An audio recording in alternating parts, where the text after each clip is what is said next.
BJP 총무만 만난 ngasiꯗꯒꯤ ꯊꯨꯞꯆꯟꯈ꯭ꯔꯦ ꯃꯔꯝꯗꯤ ꯑꯁꯨꯛ ꯀꯨꯏꯅ BJPꯒꯤ ꯍꯥꯏ ꯀꯃꯥꯟꯒꯤ ꯃꯇꯨꯡ ꯏꯟꯅ ꯊꯕꯛ ꯀꯌꯥꯃꯨꯛ ꯇꯧꯗꯨꯅ ꯂꯥꯛꯄꯗꯣ ꯉꯁꯤꯗꯤ ꯅꯤꯌꯣꯝ ꯆꯨꯝꯅ ꯇꯤꯀꯦꯠ ꯄꯤꯔꯛꯇꯕꯗꯒꯤ ꯍꯧꯖꯤꯛ ꯈꯨꯠꯁꯥꯎꯅꯔꯕ ꯁꯪꯒꯣꯝꯕꯟꯒꯤ ꯄ꯭ꯔꯖꯥꯁꯤꯡ ꯌꯨꯠꯁꯤꯡ ꯑꯍꯜ ꯂꯃꯟꯁꯤꯡ ꯀꯌꯥꯅ ꯍꯧꯖꯤꯛ BJP ꯁꯪꯒꯣꯝꯕꯟ ꯃꯟꯗꯟꯒꯤ ꯁꯥꯏꯟꯕꯣꯔꯗ ꯊꯨꯒꯥꯏꯕ ꯁꯥꯏꯟꯕꯣꯔꯗ ꯊꯨꯗꯦꯛꯄ ꯂꯣꯏꯅꯅ ꯍꯧꯖꯤꯛ BJPꯒꯤ ꯂꯩꯔꯤꯕ ꯐ꯭ꯂꯦꯛ ꯑꯃꯗꯤ ꯑꯇꯩ ꯗꯣꯀꯨꯃꯦꯟ ꯀꯌꯥ ꯁꯪꯒꯣꯝꯕꯟꯒꯤ ꯄ꯭ꯔꯖꯥ ꯃꯤꯌꯥꯝꯅ ꯍꯧꯖꯤꯛ ꯈꯨꯠꯁꯥꯎꯅꯔꯕ ꯄ꯭ꯔꯖꯥ ꯃꯤꯌꯥꯝꯅ ꯍꯧꯅꯔꯨꯕ ꯂꯩꯇꯅ ꯑꯃꯠꯇ ꯑꯣꯏꯅ ꯊꯣꯛꯂꯛꯇꯨꯅ ꯍꯧꯖꯤꯛ BJPꯁꯤ ꯑꯁꯨꯛꯀꯤ ꯃꯇꯤꯛ ꯃꯣꯠꯄ ꯔꯥꯖꯅꯤꯇꯤ ꯇꯧꯕꯗ ꯑꯆꯥꯟ ꯃꯤꯔꯥꯟ ꯅꯥꯏꯕ ꯐꯦꯃꯤꯂꯤ ꯄꯣꯂꯤꯇꯤꯛꯁ ꯇꯧꯕ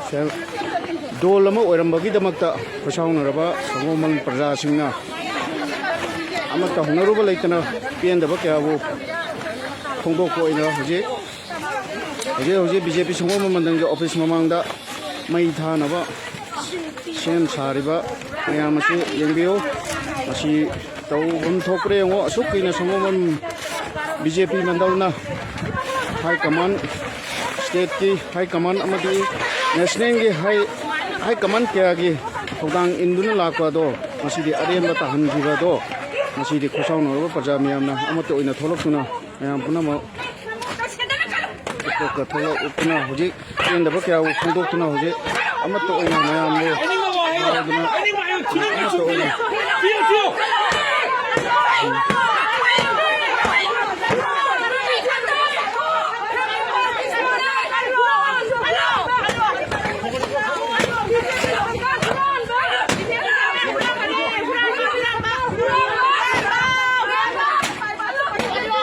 ꯀꯌꯥꯗꯣ ꯉꯁꯤꯗꯤ ꯐꯣꯡꯗꯣꯛꯅꯔꯦ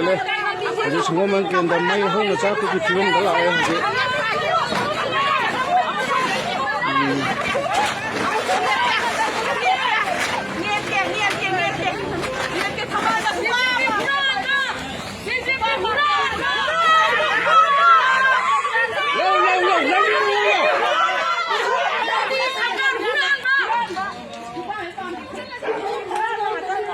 ꯃꯌꯥꯝ ꯑꯁꯤ ꯄꯦꯟꯗꯕꯒꯤ